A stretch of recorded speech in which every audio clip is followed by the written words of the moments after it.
1031 exchanges. Can you just quickly define a 1031 exchange for our viewers and talk a little bit about how property owners can take advantage of that? Right. So when you own an investment property, a real estate investment or any other type of investment, when you sell it, you're going to potentially be subject to capital gains.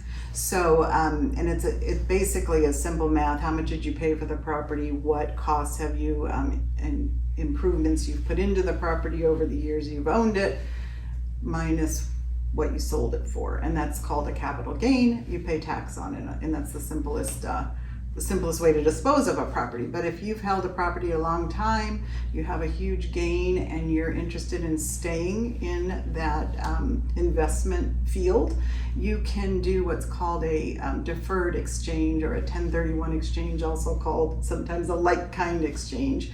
And you need to use a professional intermediary, because the money can never get into your hands, or it's deemed to be a realized gain.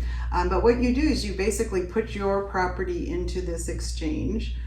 You have to identify another property that's like kind. So you can't take a apartment building and trade it for a residential home. And you can't do this on your personal residence, by the way. I always want to point that out, because people call me and say, oh, I'm just going to do a 1031 exchange, but it's my house. No, you can't.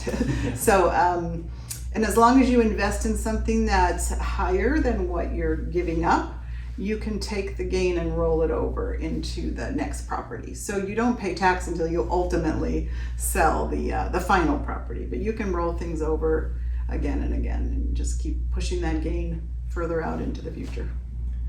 The tax on that gain. Yeah. No, I mean, it's hugely advantageous if you can figure out how to engineer it just right. And I know we've had clients do that in a few different capacities. Right. And you can even take a property and buy two different properties, as long as the value is higher. So you don't have to say one for one.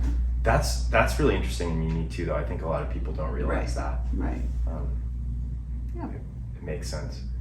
It's a complicated move, but one that's worth studying and working with professionals too. Right, because there's the intermediary, and then there's specialized reporting on the tax return. So you need to make sure you're with a tax person that understands how that gets reported. I would assume you guys do. We do. Done a few.